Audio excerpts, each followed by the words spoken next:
Han pasado 5 años desde la tragedia en Bagua y recién está empezando el proceso ya formalmente. Y la pregunta, la misma que hacíamos en el caso de Ancash, es: ¿se hará justicia? Y justamente están aquí con nosotros la hermana María del Carmen Gómez, representante del colectivo Yo Soy Bagua, y Juan José Quispe, abogado del IDL. Gracias por venir y les planteo la pregunta: ¿se hará justicia?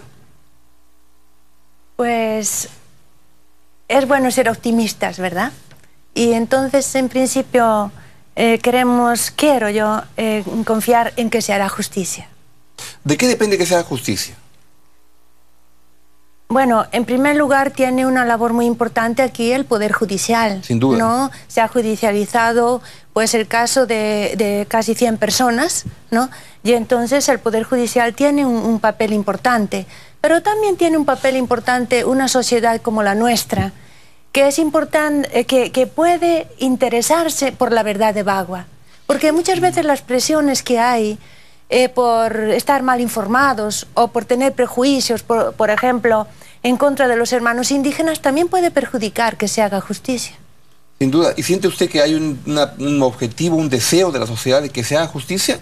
¿O solamente en Bagua y el resto del país mira como diciendo, ya pasó eso y ya no hay nada que mirar?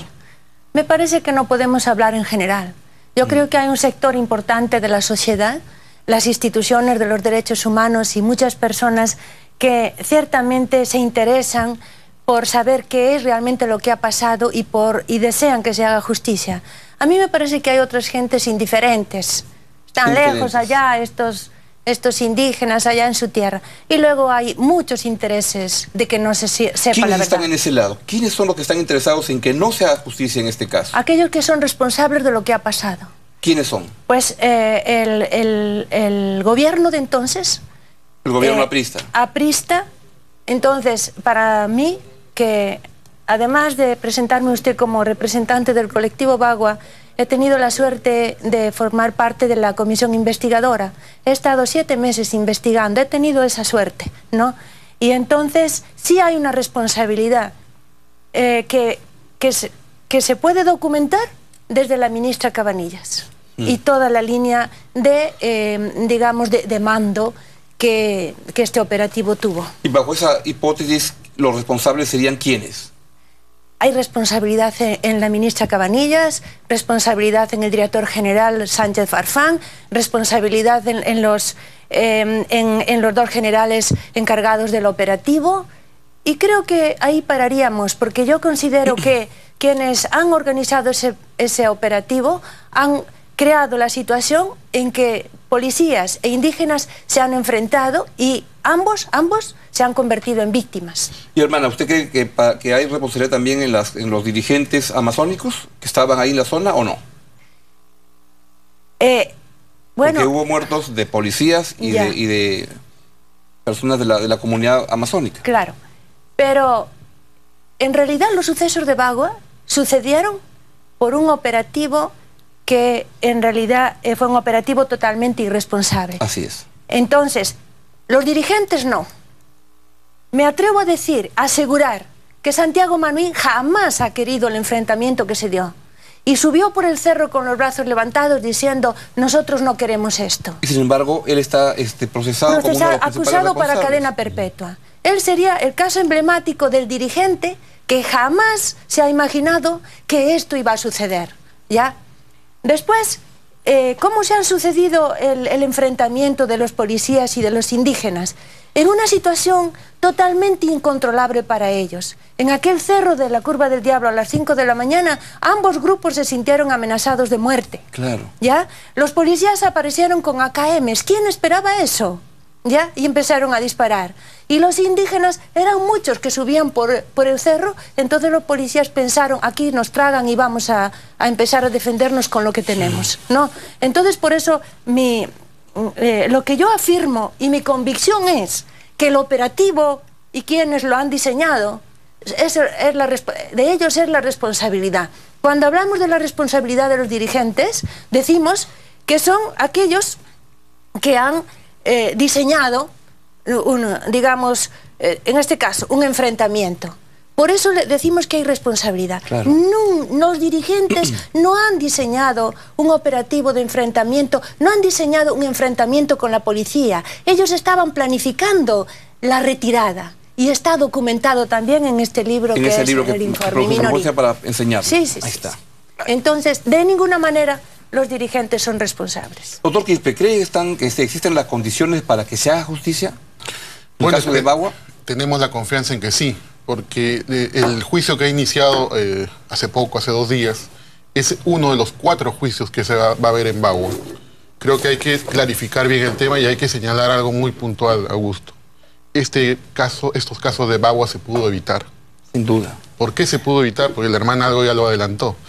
Hubo una reunión del Consejo de Ministros de fecha 3 de junio del año 2009. En esa reunión se acordó hacer el desalojo de los manifestantes.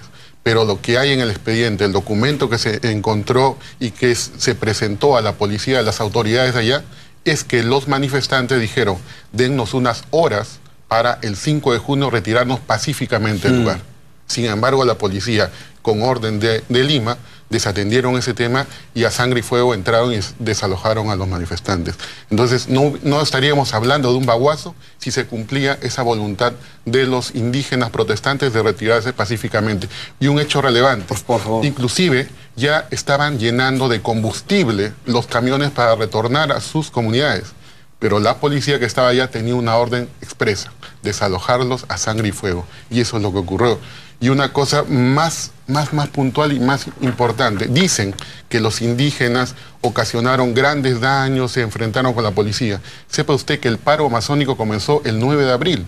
Entre el 9 de abril y el 5 de junio, que fue el desalojo, no hubo ni un muerto. Solamente hubieron protestas pacíficas de los señores. Entiendo.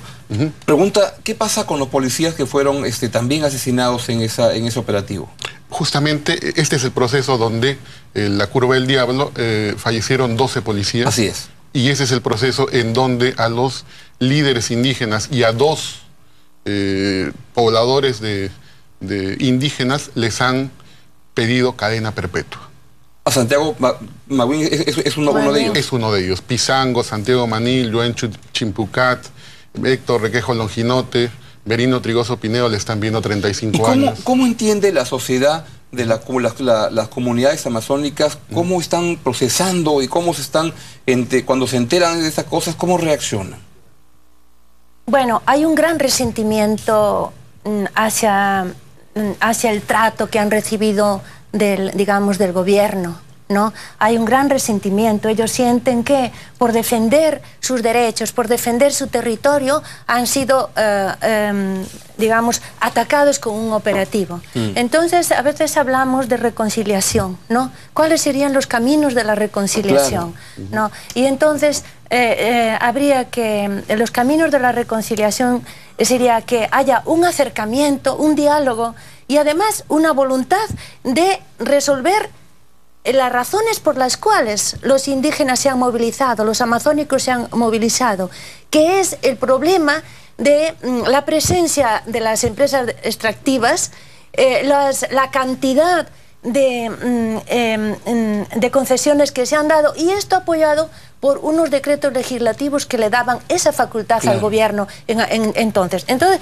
la forma de acercamiento sería, en primer lugar, sentarse juntos a analizar cuál es el problema, qué es lo que nos llevó a esto. Se hizo ese sentarse juntos en las 4 mesas que hubo en el post-Baguazo, pero mire, hay que preguntarse qué ha sido de los documentos que han salido de esas 4 mesas. ¿Qué ha salido?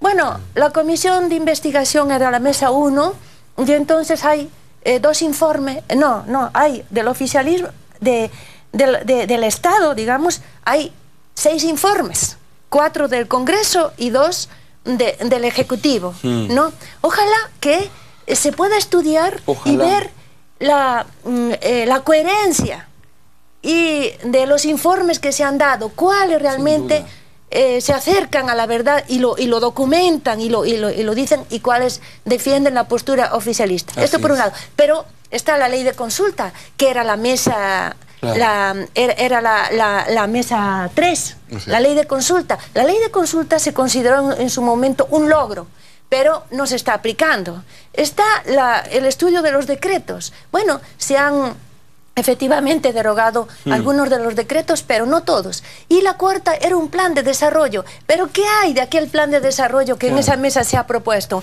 Hasta ahora no creo que nada, porque no cambió nada. El Ojalá plan de que todo desarrollo esto... basado en digamos, en las actividades Hermana, extractivistas. ojalá que todo esto cambie, que se haga justicia y que haya reconciliación y entendimiento desde zonas como Lima de lo que pasa en zonas del país como Bagua. Muchas gracias por estar esta noche. Muchas gracias por darnos la palabra. No, en al este contrario, momento. espero que en el proceso que sigan viniendo para irnos explicando lo que está pasando en un proceso que es tan importante. Muchas gracias. Gracias, Hector. Gracias. Bien, ha sido la hermana María del Carmen Gómez, representante del colectivo Yo Soy Bagua, y el doctor Juan José Quispe, abogado del IDL. Vamos a una breve pausa, vamos a venir a conversar con el director de la Escuela de Bellas Artes. Cosas bien importantes que contarnos, y los dejo con la noticia tecnológica de Claro.